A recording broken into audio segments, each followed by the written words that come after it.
Fire Emblem Awakening. No matter what you think about it, you have to admit, it's a game for the history books. Our bonds are far stronger than destiny. Though you might take that phrase in different ways. Damn it! I'm willing to bet that most of you out there have already played Fire Emblem Awakening, so you're probably wondering, what's the point? Why cover this on History of the Emblem before, say, Shadow Dragon or Radiant Dawn? Well, there's something I think we all have to remember. Awakening is over 5 years old at this point. The series is beginning to move on. While it may have taken a while to get that particular ball rolling, I think it's important that we take one last look at Awakening before we completely shift our focus. Why? Well, it's just an extremely important game to the series. So, what was the story behind Awakening? How did its development affect its plot? What kind of effect did Awakening have on the entire series? I aim to answer all of those questions right now. Welcome to History of the Emblem, Fire Emblem Awakening.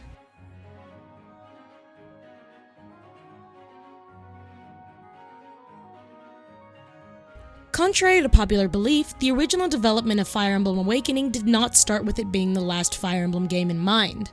Around 2010, Nintendo director Genki Okada had finished work on Xenoblade Chronicles, so he wanted to take his knack for RPGs and begin planning for the next game in the Fire Emblem series.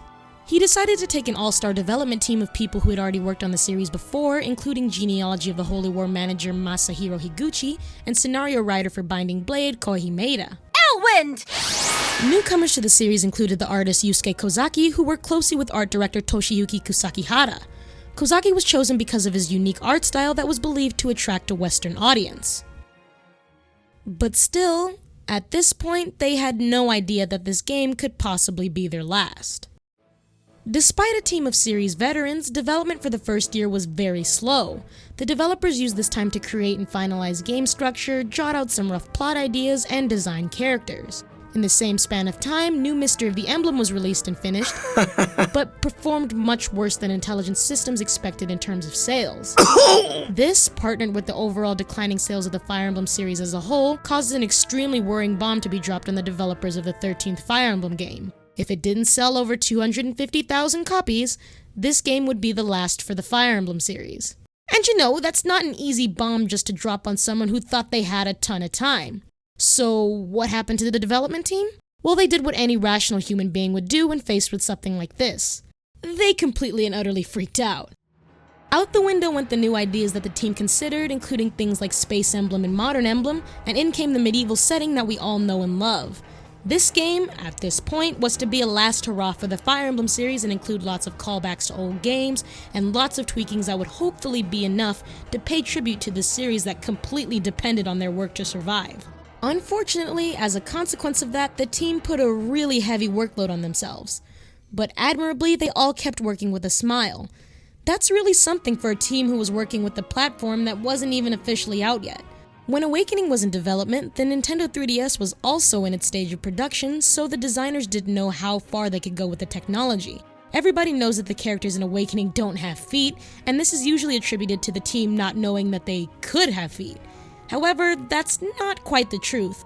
The developers for Awakening did know that the characters could have feet, but they felt as if they should focus on the upper half of the character's model instead of the bottom. At the expense of feet, the characters received larger heads, with the addition of larger heads allowed for more expressive and unique characters. Lots more work went into Fire Emblem Awakening before it was released, and eventually the team was able to complete the game and ship it out. Awakening was released April 19th, 2012 in Japan, April 19th and 20th in 2013 for Europe and Australia, and February 4th, 2013 for North America.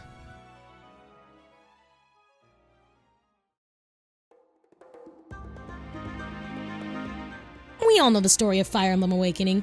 Prince finds Amnesiac Tactician on the ground, Amnesiac Tactician joins the army, they meet a masked Blue Guy is revealed to be Prince's daughter, Prince and company get involved with multiple conflicts, Prince collects some gems for his shiny shield, and then, Dragon! This is the end. But because this is Fire Emblem, Dragon is either killed or put to sleep for 1,000 years, depending on if you want to see your avatar deal with an existential crisis or not. Pretty standard stuff, huh? Well, yes, but interestingly, the plot of Awakening largely stems off of the state that the development team was in while creating the game. We could have had Space Emblem had Intelligent Systems not dropped an entire anxiety ball on the developers. This particular ball of anxiety caused the developers to stick with what they knew and adopt the familiar medieval setting. Additionally, as a way to pay tribute to the series overall, the medieval setting of Elise ended up being a future version of the first Fire Emblem continent, Arcanea.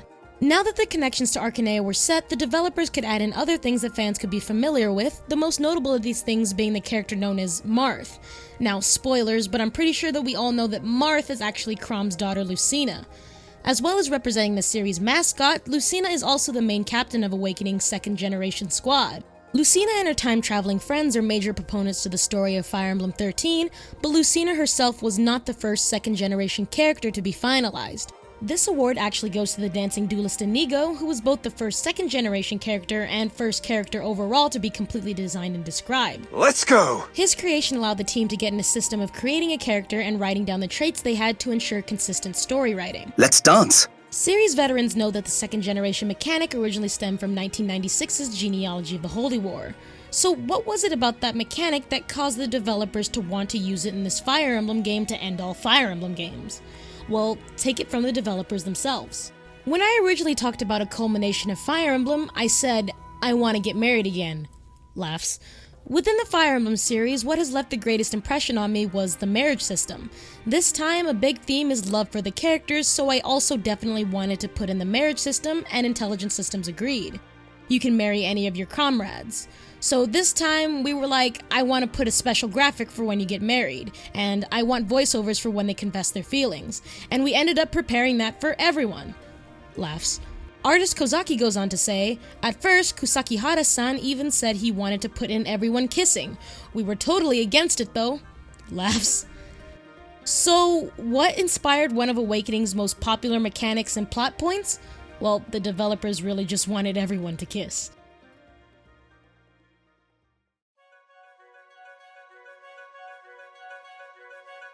Now it's 2012, and to the surprise and relief of the developers, Fire Emblem Awakening has done really well in Japan. Fans both in Japan and overseas are wondering if this extremely popular strategy game would be brought to the rest of the world. In an interview, Nintendo of America president Reggie Fils-Aimé briefly slips that Fire Emblem Awakening would come to the West. Fans are overjoyed, but a bit weary at the same time. Why announce a game like Fire Emblem in a brief interview? Are we going to see some bad marketing again? Well, this is Nintendo during their Wii U era, so of course we're gonna see some bad marketing. What's up, Internet? #1 Fortuna Entertainment fan DJ Master Seal now in session. But surprisingly, our first legitimate look at Fire Emblem Awakening in the West is not that bad. We get a solid reveal trailer in a Nintendo Direct that draws the attention of both fans and series newcomers. There's some genuine hype here. Series veterans are aware of the Japanese release and are wondering how Nintendo of America will handle it, and series newcomers are just amazed at the series that they probably only heard of through Smash Bros. So we jump now to the game's release, and overseas fans love it. Could it be the successful marketing?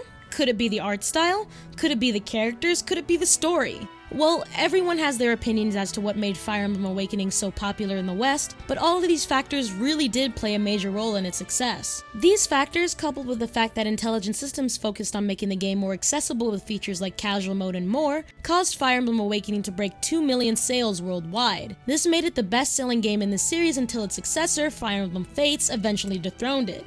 But Fates' success would not have existed without Fire Emblem Awakening paving the way. However, many forget that Awakening's success in the West also depended on another factor that wasn't waifus or casual mode. It was Super Smash Bros. Super Smash Bros! Smash Bros. Has always been a major partner for the Fire Emblem series. Heck, Smash Bros. Is the entire reason that we even got Fire Emblem out in the West. But that's not quite the only time that franchise has helped our beloved turn-based series, as Super Smash Bros. For Wii U and 3DS helped push sales for Fire Emblem Awakening by including characters like Robin, Lucina, and even a small appearance by Chrom here and there. At the end of 2014, when Smash Bros. Was released, Fire Emblem Awakening sales jumped to about 1.9 million and only doubled from there.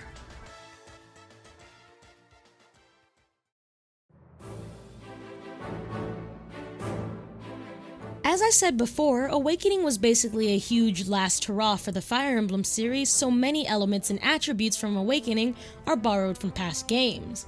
If I were to name all of them, we'd probably be here all day.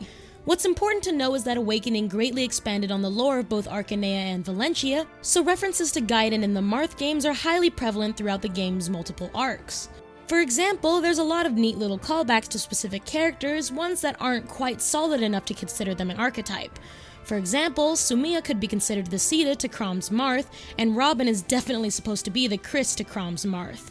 However, Robin presents themselves more as a happy medium between Chris and Mark from Blazing Blade. I don't know why, but I feel a strange kinship with you. There's also the character Walhart, who was often said to be what would have become of from Gaiden had he not had Celica in his life. It's cool to see that the developers paid close attention to the series and added all these little callbacks. And it's also important to know that the actual characters themselves from past games made their appearances through Spot Pass, which probably gave Awakening one of the biggest casts in the entire series. Now, as always, let's move on to some character archetypes, shall we? Frederick is an Oifi, a modified Jagan that never presents themselves as too much of a powerhouse. They're usually useful the whole game. Sully and Stahl are the Cain and Abel duo, your friendly neighborhood Christmas Cavaliers. Gregor is an Ogma, a leader of a mercenary gang that you can recruit. May or may not include muscles. Maribel is a Maria, a noble girl that has some sort of healing class. They are never the first recruited healers, however. Emerin is a Cornelius, a character that acts as a parental figure for the characters in the game. They also die a lot. Touching upon some more gameplay-styled influences, Fire Emblem Awakening also incorporates the world map from Sacred Stones in Gaiden, Tellius' skill system, and a modified version of Genealogy's marriage system. The difference in the two being that Genealogy's love system depends on love points and not actual supports, and Fire Emblem Awakening has no hidden jealousy system. Awakening is only 5 years old, but the impact that it's had on the series is absolutely noticeable. We've already talked about this topic from a sales point of view, so in this section we're going to focus on two things: influence in gameplay and influence franchise-wide. Starting with the gameplay, Fire Emblem Awakening introduced one of its more unique mechanics, Pair Up. This mechanic allows you to set 2 units of any class or kind and have them battle together as one stronger unit. Stemming from the Pair Up system also includes the Duel system, which is like Pair Up but doesn't tie 2 of your units together for a turn. This mechanic was again used in Fire Emblem Fates. Now let's move on to the franchise-wide influence. We're gonna keep this as unbiased as possible, but there was something that was placed on the series as a whole after the release of Awakening, and I like to call it simply the Awakening effect. Now, what is that? Well, it's something that is mostly seen in both Fates and Heroes. The series did not want to move away from Fire Emblem Awakening. The marriage and child mechanics from Awakening were so popular that they found themselves in Fates, even though that game had a completely different plot. Along with that, characters emulating and heck, even the characters themselves from Awakening were included in the same game that had nothing to do with them. Similar to this, Heroes' first year of seasonal units included a lot of units from Awakening in favor of other games, and also inherited its support system. Now, before you go and call me an elitist, let's discuss one thing. You don't have to look at the Awakening effect as something bad for the series. You can't really blame Intelligent Systems for capitalizing on their most popular game in years and for trying to continue that hype. You can't let your newly saved franchise slip from your fingers so easily. New fans needed familiarity. However, there's also the flip side. Being scared of change is not always good and can create problems like Fates' shoehorn child mechanics. When it comes to the Awakening effect, it all depends on what your opinion is.